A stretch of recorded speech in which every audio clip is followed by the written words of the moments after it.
Bem-vindos ao Espaço Novo Tempo, Imperatriz, uma comunidade da Igreja Adventista Sétimo Dia, um lugar para ser, pertencer, envolver e transformar.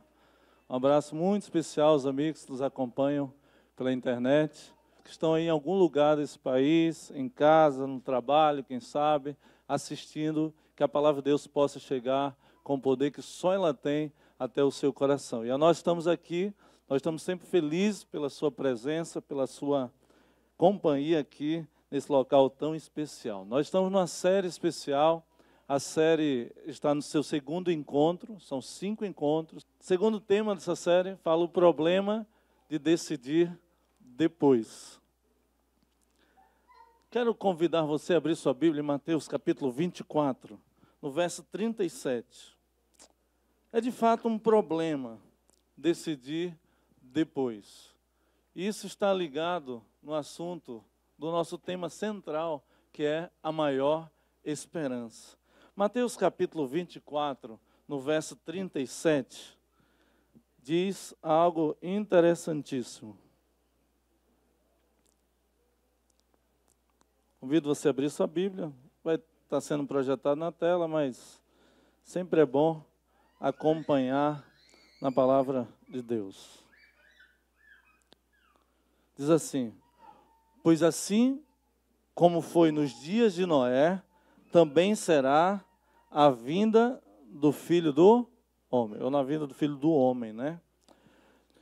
A Bíblia diz que a história vai se repetir.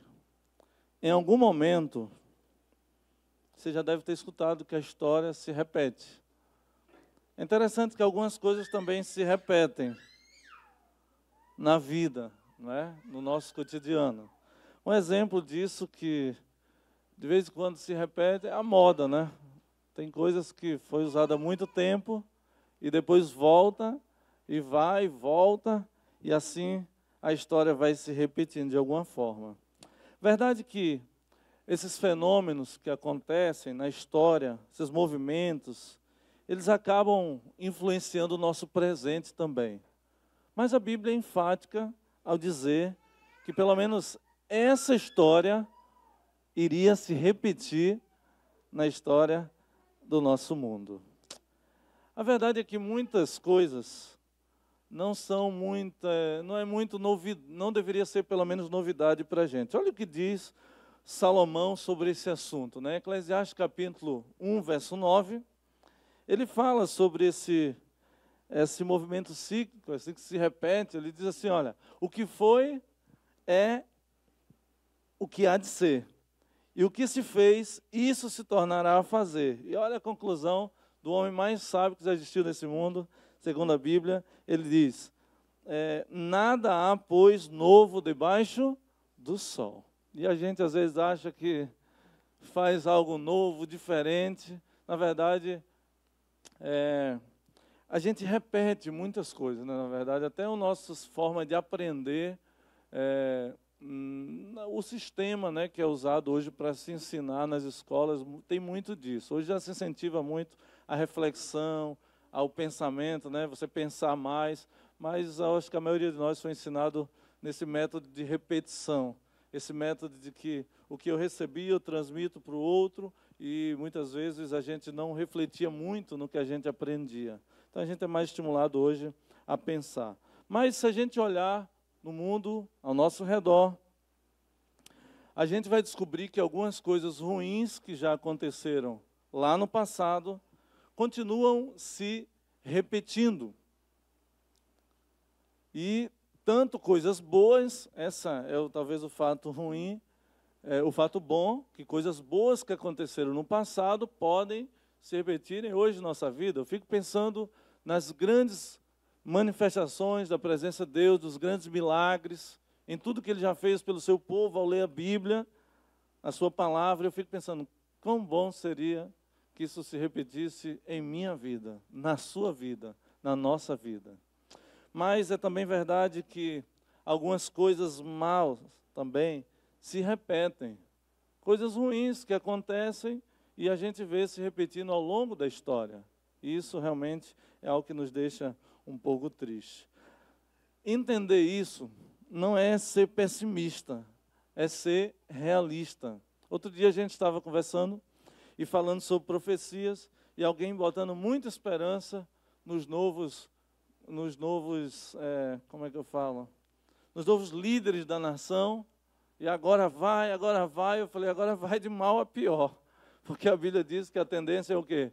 É piorar, e a história vai se repetir, é verdade, a gente não pode, a gente tem que viver lutando para melhorar, mas segundo a palavra de Deus, a história vai se repetir, e algumas coisas que aconteceram no passado, a gente vai ver acontecendo de novo em nossas vidas, em nosso mundo, em nosso país, em nosso estado e em nossa cidade também. Muitos líderes sociais se levantaram prometendo um futuro melhor. Promessas do tipo, isso nunca mais vai acontecer. A história vai ser diferente, mas o que a gente vê é que muitos líderes desses surgiram e desapareceram, e com eles todas as suas teorias. Deus, por outro lado, a Bíblia apresenta que Ele tem algo melhor do que alguns líderes se levantaram para oferecer a esse mundo. Ele oferece um mundo melhor. E a Bíblia apresenta isso como uma realidade, não como utopia, como já apresentado por tantas pessoas que quiseram mudar o mundo. Logo chegará um momento em que o mal já não existirá, diz a Bíblia. De modo que aquela repetição de coisas ruins já não mais acontecerá. A pergunta é, quanto tempo falta para isso? Quando esse dia vai chegar? Quando esse mundo vai ser uma realidade? Esse mundo melhor que Deus tem preparado? E a Bíblia diz que esse mundo não vai demorar a chegar. Mas será isso possível diante das circunstâncias do nosso mundo, desse mundo atual? Mateus 24, ele é como um mapa do futuro. É interessante esse capítulo, ele é um capítulo bem extenso, tem aí 51 versículos. E ele é como se fosse um mapa do futuro. Você quer saber o que vai acontecer, o que está profetizado? Parte dessa profecia foi cumprida, nós iremos ver. É muito provável que, ao olharmos para a condição atual do nosso mundo, perguntemos, muitas vezes para nós mesmos, para onde esse mundo está se dirigindo? E que bom que temos a Bíblia em nossas mãos para mostrar com o mapa o que está acontecendo. Mas eu fico pensando, a gente ao assistir alguns telejornais, alguns noticiários, a pergunta que não se repete, que não para de se repetir, aliás, isso é uma pergunta que tem a ver com o tema, que se repete muito. O que está acontecendo com o nosso planeta? O tempo, o que está acontecendo com a natureza? E essa é uma pergunta que, para muitos, a resposta está no fenômeno causado pelo ser humano, que a violência é fruto também do ser humano, e eles tentam explicar de forma sociológica, né, dar explicações e mais explicações, mas a Bíblia bem antes já preveu que muitas coisas que estão acontecendo iriam acontecer. E é como se a Bíblia estivesse mais uma vez dizendo, como se tivesse, ela está dizendo, essa história que aconteceu no passado, ela vai se repetir. E nós começamos dizendo, pois assim como foi nos dias de Noé, também será a vinda do Filho, a vinda do nosso Senhor Jesus Cristo. Jesus sabia dessa inquietação. Essa pergunta que nós fazemos, para onde esse mundo está dirigindo? E Jesus sabia dessa inquietação que já estava no coração dos seus discípulos há 2000 anos atrás. E Jesus dá uma resposta. E a resposta mais completa que nós encontramos a esse respeito, encontra-se justamente em Mateus capítulo 24. Esse capítulo pode ser abordado de duas dimensões. Mateus 24, ele pode ser abordado de forma passada e futuro. Como eu falei, parte dessa profecia já foi cumprida, dessas predições. E também através de dois aspectos que ela se concentra. Sinais dos tempos, ali mostra alguns sinais que iriam acontecer antes da tão sonhada vinda do Senhor. E também se concentra no aspecto da atitude daqueles que estão esperando esse momento tão especial.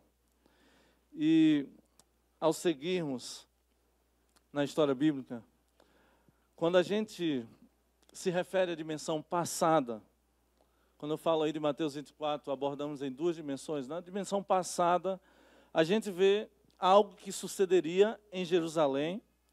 Foi predito a destruição de Jerusalém, com muita antecedência. Jesus Cristo dá ali sinais do que iria acontecer. E também essa destruição viria pelas mãos dos romanos, e acontece no ano 70, né, depois de Cristo. Em sua dimensão futura, esses sinais também estão ligados à iminente volta do nosso Senhor Jesus Cristo. O mundo estaria como que convulsionando. Ali a Bíblia apresenta em Mateus 24 terremotos, guerras, fomes, tragédias, muitas coisas que nós iremos ver. Aliás, vamos ver Mateus capítulo 24, verso 6 a 8. Quanto aos sinais, é interessante, como um de seus aspectos, dizemos que tanto no passado quanto no futuro, certos eventos, eles antecedem a proximidade daquilo que vai acontecer. Esses eventos não era para deixar, por exemplo, ninguém indiferente. Deveríamos estar bem atentos. Por exemplo, quando antes de Jerusalém ser destruída, foi profetizado. Mas as pessoas foram pegas de surpresas, quiseram se enganar, talvez que não iria acontecer. Aqueles que estavam atentos tiveram como se livrar daquele cerco, daquela destruição tremenda. Mas aqueles que não estavam atentos às orientações divinas, aos sinais que antecederam aqueles fatos, foram pegos de surpresa. Vejamos alguns desses sinais. Por exemplo, como falei, Mateus 24, versos 6 a 8, diz o seguinte: e certamente ouvireis falar de guerras e rumores de guerras. Vede, não vos assusteis, porque é necessário assim acontecer. Olha o que Jesus diz: mas ainda não é o fim. Uma coisa a gente pode avaliar disso, que esse mundo não vai ser destruído por uma guerra de armas, né, na época espada, hoje as bombas atômicas, os arsenais, né, que as nações têm, os exércitos. Não, a Bíblia diz que não é o fim. Pode até acontecer guerras, rumores de guerras, mas ainda não é o fim. Porquanto se levantará nação contra nação, reino contra reino, e haverá fomes e terremotos em vários lugares. Porém, tudo isto é apenas o quê? O princípio das dores, ou seja, o início de algo que vai acontecer. Então, antes da destruição de Jerusalém, houve um período de muita estabilidade. Por exemplo, guerras, nós encontramos na palavra de Deus em Atos capítulo 11, verso 28, apresenta esse quadro. Guerras constantes, pestes, fomes. O próprio apóstolo Paulo descreve um pouquinho do que acontecia na sua época. Terremotos. A Bíblia apresenta terremotos em Atos capítulo 16, verso 26. No tempo dos apóstolos, no tempo dos discípulos, né, pós-discípulos, pós-Cristo. Apresenta falsos cristos, por exemplo, em Atos capítulo 5, 36, 37, em Atos capítulo 21, verso 38. Apresenta-se que nessa época ainda se levantaram falsos cristos, falsos profetas. Então, mais uma vez eu digo, a história vai se repetir. Essa é uma profecia de duplo cumprimento. Se cumpriu primeiro na destruição de Jerusalém, foi profetizado, e esses mesmos sinais, ou parte desses sinais, irão se repetir no final da história desse mundo, nos momentos que antecedem a volta de Jesus. Um cenário similar irá se repetir, né, no final da história desse mundo. No aspecto que aborda agora as atitudes, falamos do passado, presente, essa passagem também antecipa, Mateus 24, antecipa como as pessoas estariam diante desses acontecimentos. Por exemplo, em Mateus capítulo 24, versos 6 a 8, a Bíblia apresenta como as pessoas deveriam, como elas estariam, né? E por se multiplicar a iniquidade, o amor se esfriará de quase todos. Eu fico feliz de ver esse quase, né? Porque é possível que o amor se esfrie da maioria, mas isso não é motivo para o amor e o amor de Deus se esfriar no nosso coração, no seu coração. Que esse quase aí seja essa mistura, né? daqueles que estarão com amor vibrante em seu coração, e quem sabe alguns que o amor do Pai já está esfriando, morrendo, né? Queira Deus que o amor dele esteja bem pulsante em nosso coração. Há outro quadro, então a Bíblia dá esse quadro de frieza, né? Interessantíssimo, quando você pega os historiadores da igreja, os pais da igreja, eles descrevem como acontece, os historiadores, como aconteceu esse cerco de Jerusalém, é algo de chorar. Não é? As pessoas tomando os filhos dos braços da mãe, jogando contra a parede, sangue rolando nas escadas, coisas ruins, tristes. Isso, como eu falei no início, repito, a história, ela se repete, já se repetiu em um momento da nossa história, agora atual, e vai se repetir ao final da história desse mundo. Há outro texto, Mateus capítulo 24, verso 37 e 39, que é o que lemos no início, agora eu leio ele completo, diz assim: e por se multiplicar, assim, cadê? Mateus 24, 37 a 39, diz: pois assim como foi nos dias de Noé, é assim que diz? Também será a vinda do Filho do Homem. Olha como estará, como eu falei, olha como estará agora as atitudes. Estamos abordando agora o segundo aspecto. Verso 38. Porque assim como nos dias anteriores ao dilúvio, comiam e bebiam, olha como estaria, né, a situação, comendo e bebendo, casavam e davam-se em casamento, até o dia em que Noé entrou na arca, e não perceberam, senão quando veio o dilúvio e levou a todos. Assim será também a vinda do Filho do Homem. Interessante que a história de Noé é usada como exemplo de como aí estaria a atitude das pessoas nos momentos que antecederiam a volta de Jesus. As pessoas estariam no seu dia a dia normal, churrasquinho, batendo papo, participando de festas, trabalhando, estudando. E o texto mesmo diz, só perceberam, como no dia de Noé. Depois, não foi nem na hora que eles entraram na arca, eles perceberam depois quando o dilúvio começou a acontecer. Foram pegos de surpresa. A Bíblia diz que Noé foi um homem que viveu antes do fim de sua civilização. Interessante. Ele viu a sua geração, o seu povo, toda a nação existente da época. Ele partilhou da presença de todos, ele viu a sua civilização ser exterminada, praticamente através do dilúvio. A Bíblia fala do dilúvio, a história bem conhecida.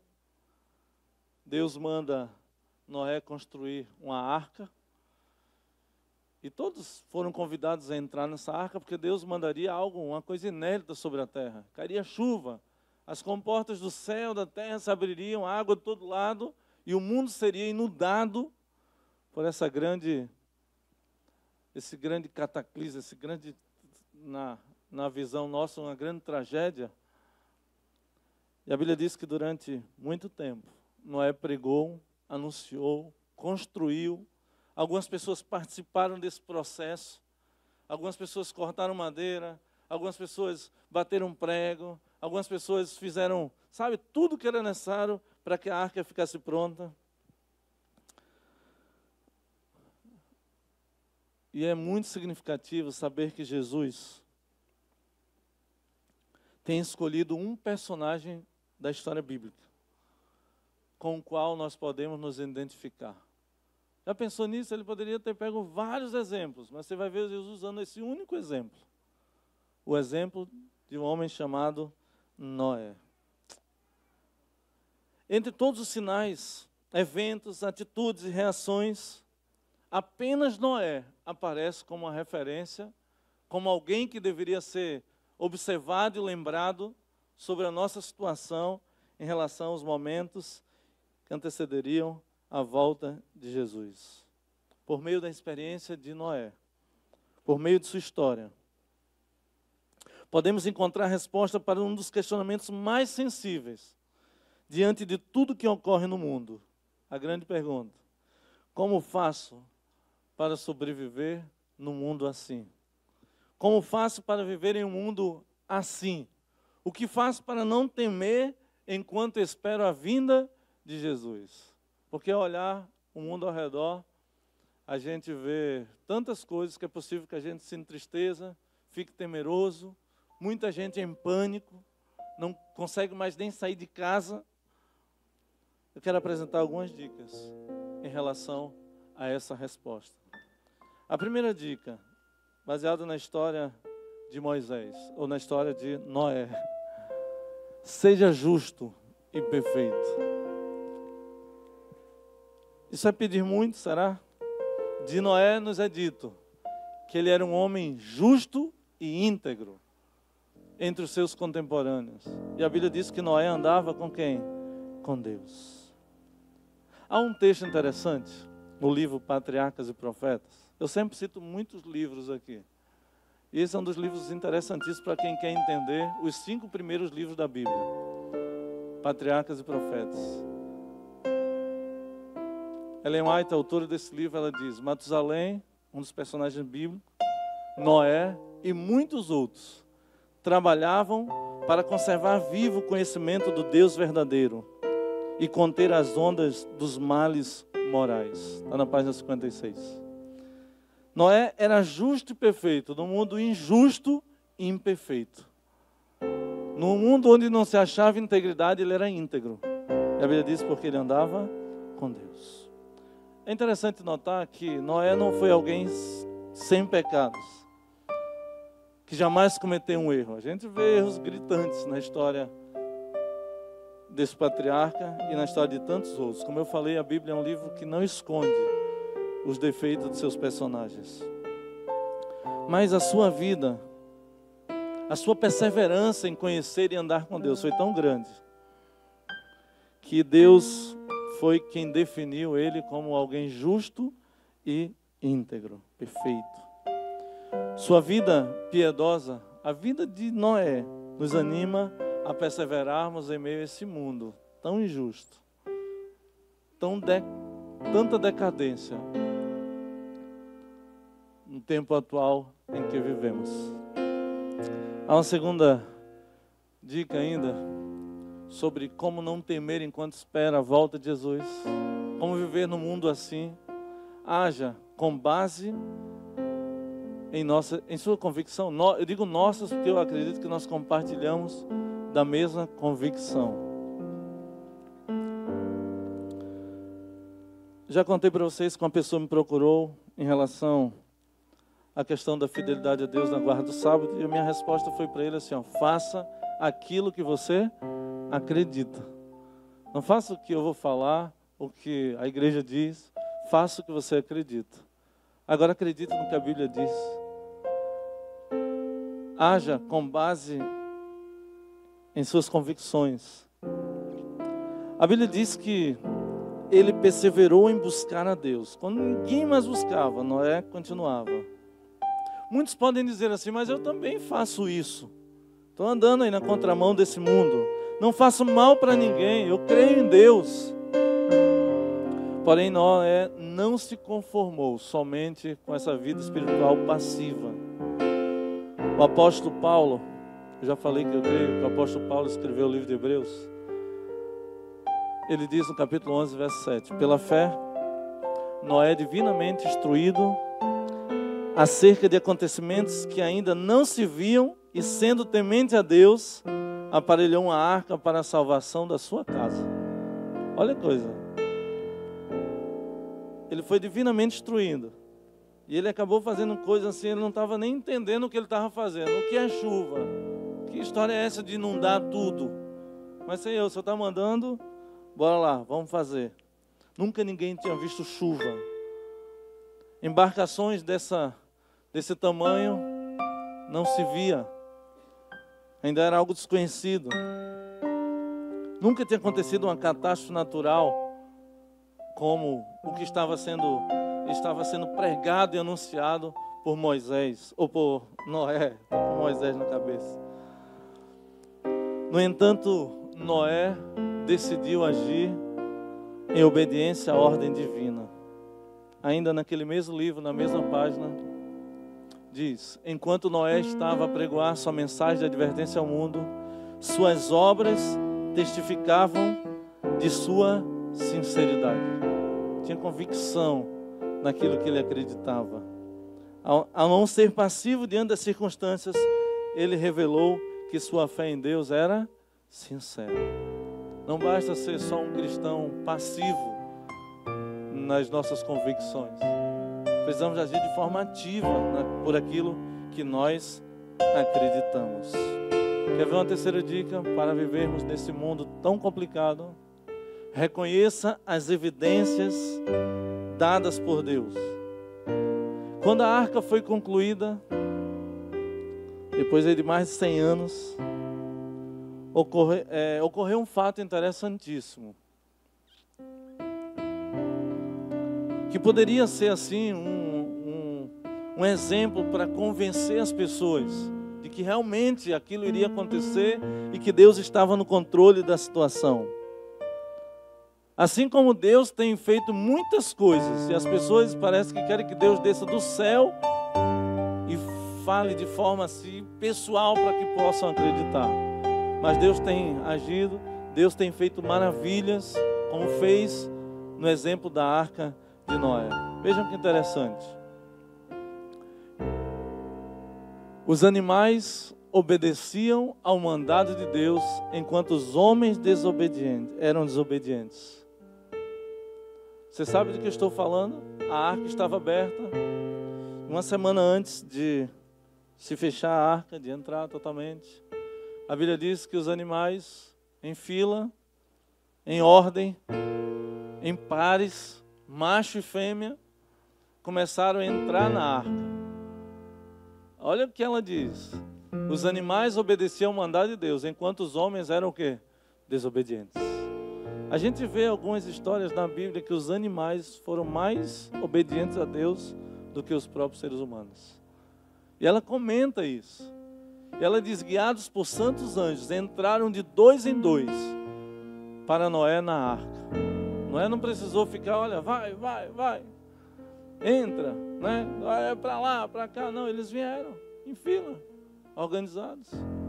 Os animais limpos eram em número de 7 pares. E o mundo olhava com admiração. As pessoas, o que está acontecendo?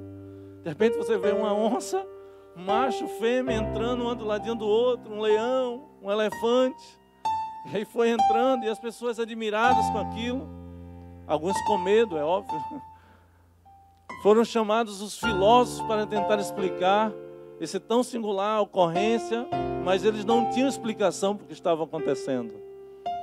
Era um mistério que eles não podiam penetrar, não podiam entender.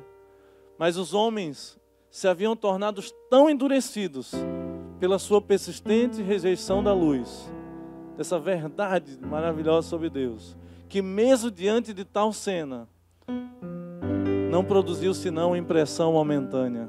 Ficaram admirados, mas não surtiu nenhum efeito de mudança na vida das pessoas. Eu fico pensando que o nosso mundo está caminhando muito para isso. Deus está, os sinais que são apresentados em Mateus capítulo 24, de modo especial, estão se cumprindo com incrível precisão. Isso às vezes até causa, quando a gente vê uma tragédia, a natureza aí, sabe?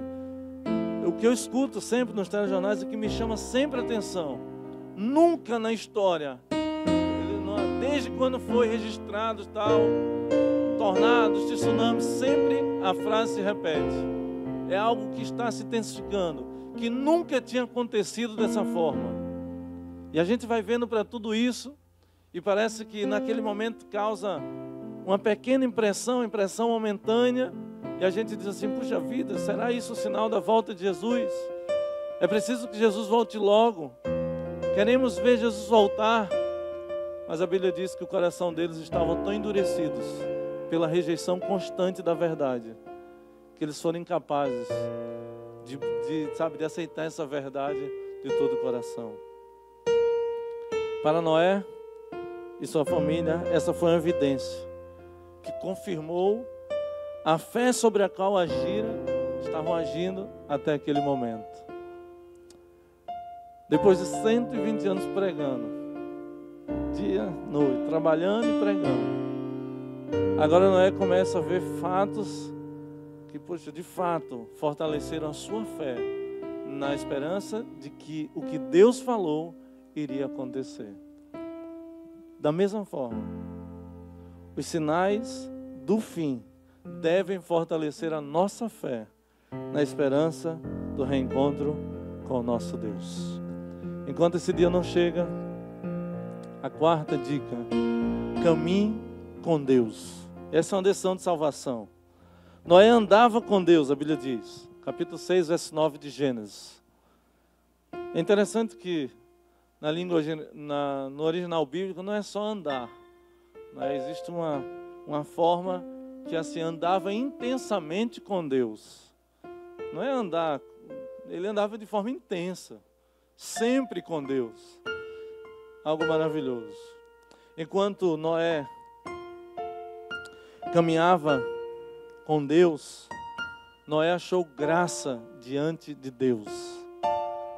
Eu tenho falado muito sobre a graça, eu tenho usado a graça no Antigo Testamento. Alguns dizem que a gente está no tempo da graça a partir de Jesus Cristo. Sempre estivemos sob a graça maravilhosa do nosso Deus. Em meio às águas turbulentas do mundo conhecido, do tempo de Noé, o ser humano chegou no limite da maldade. A Bíblia fala que Noé achou graça diante dos olhos de Deus. A Bíblia diz em Gênesis capítulo 8, verso 1, que Deus se lembrou de Noé. Ele tinha um contato íntimo com Deus e Deus com Noé, de modo que quando pensou em fazer qualquer juízo sobre esse mundo, ele lembrou-se de Noé. Sabe, queridos, a Bíblia afirma que para Noé, caminhar com Deus significou ser conhecido por Deus e ser alcançado por sua graça. Poderia ser de outra forma isso. Quanto mais conhecemos como Deus nos vê, mais nos damos conta de nossa necessidade desse Deus maravilhoso.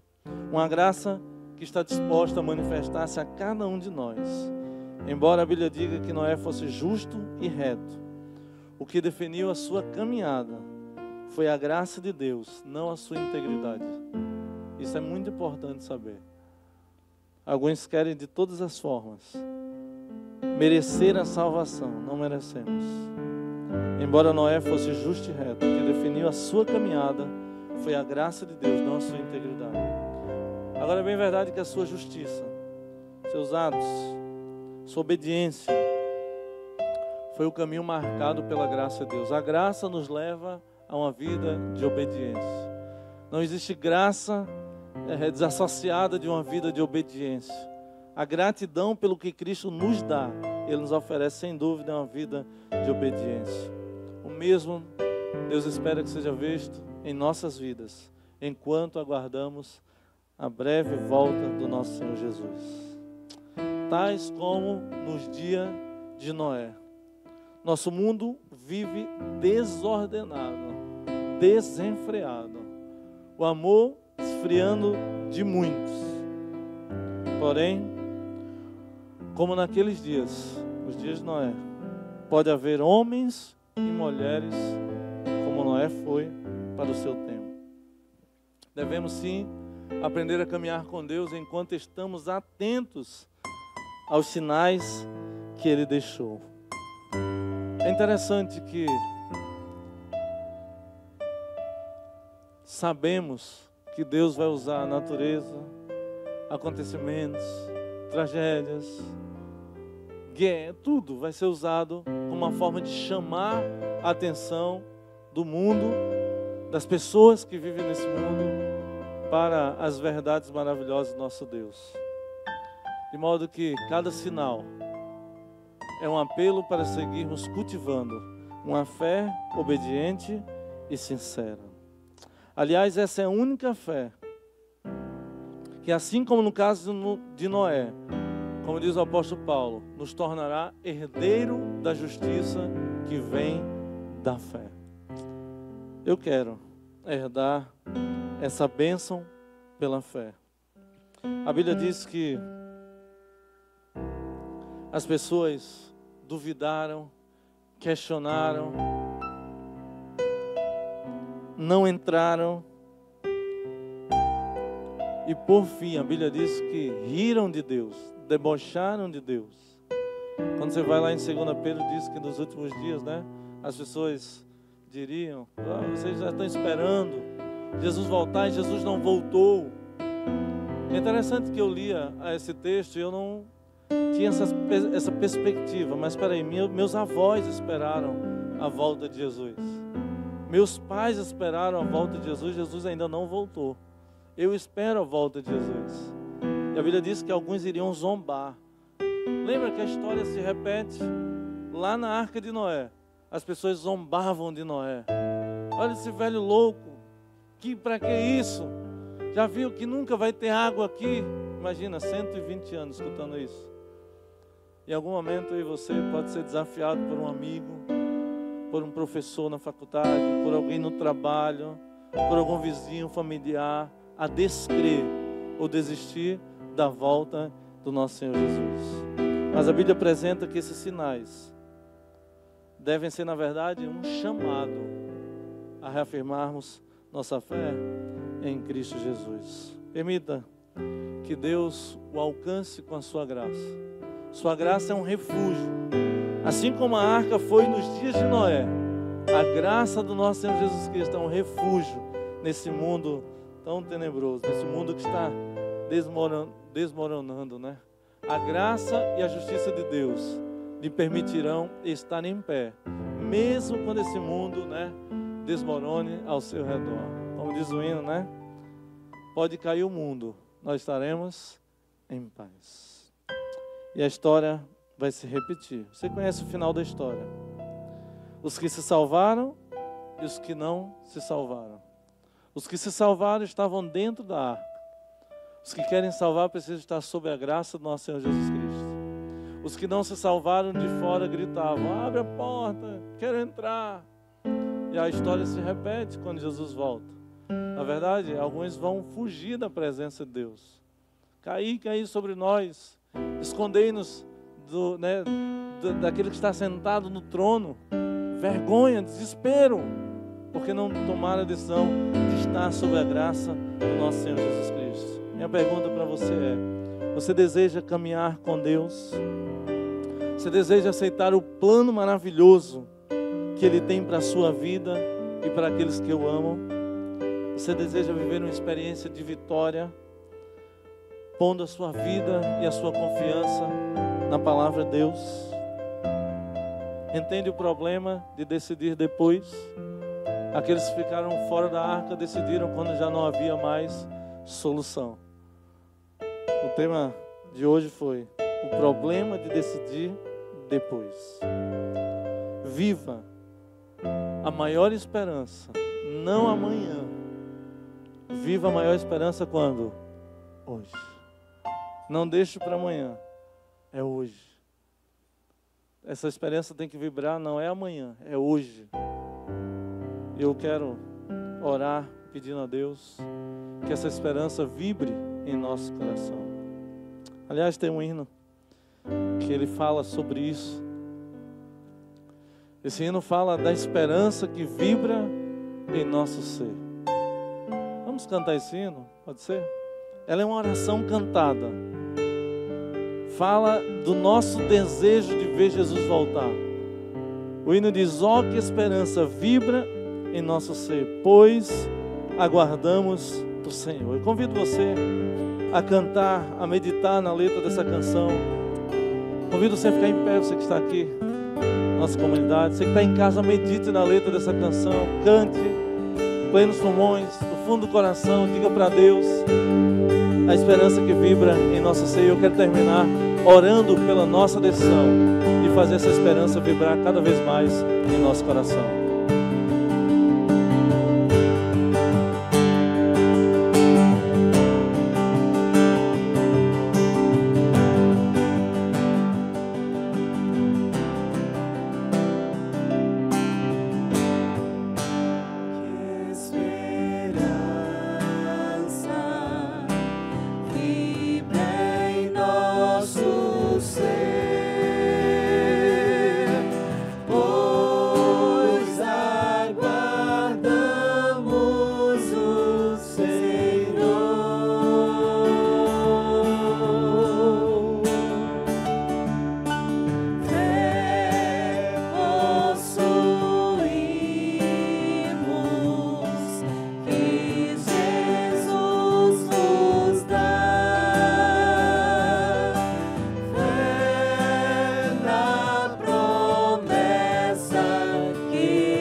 nações daqui além, bem alerta vão cantar, aleluia, Cristo é Rei. Oh, que esperança vive em nosso ser, pois aguardamos o Senhor.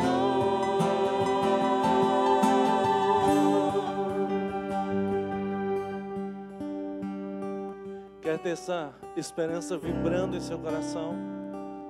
Quer pedir para Deus assim, Senhor, renova essa esperança.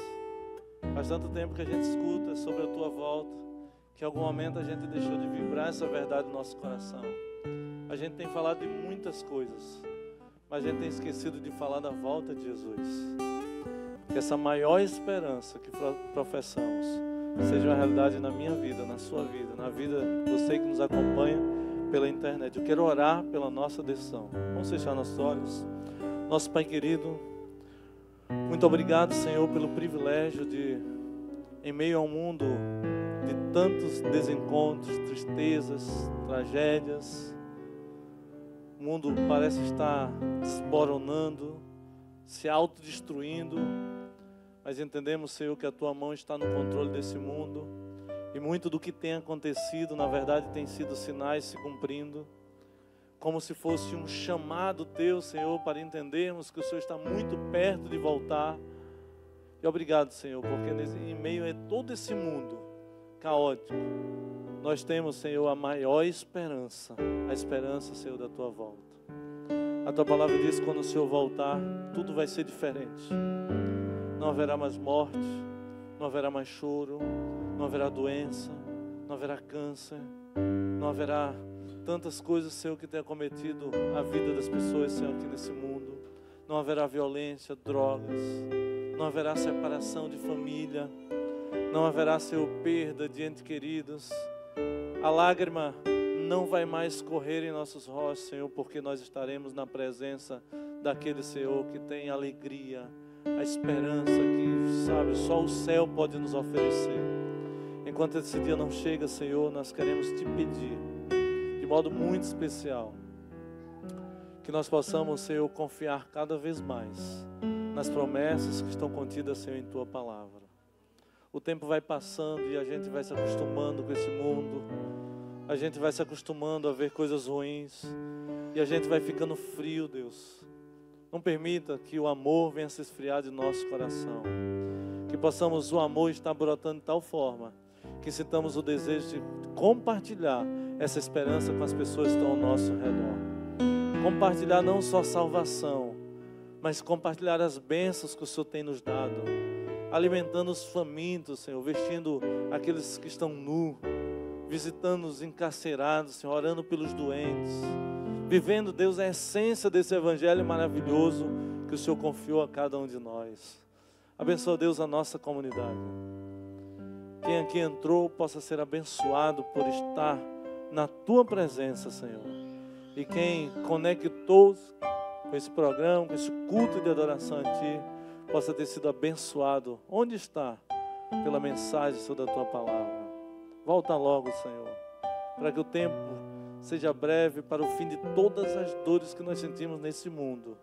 Nós queremos, Senhor, continuar pregando esse evangelho, para que o maior número de pessoas saibam que o Senhor as ama e que o Senhor está muito prestes a voltar para nos levar para morar eternamente contigo. Essa é a nossa maior esperança, que não venhamos decidir amanhã nem depois de amanhã, mas a nossa decisão seja sempre hoje, agora, pois é tudo, Senhor, que nós temos. Entregamos nosso coração, nossas vidas em Tuas mãos, que ao sair desse local, que o Senhor permaneça em cada um de nós. Nós oramos em nome de Jesus. Amém.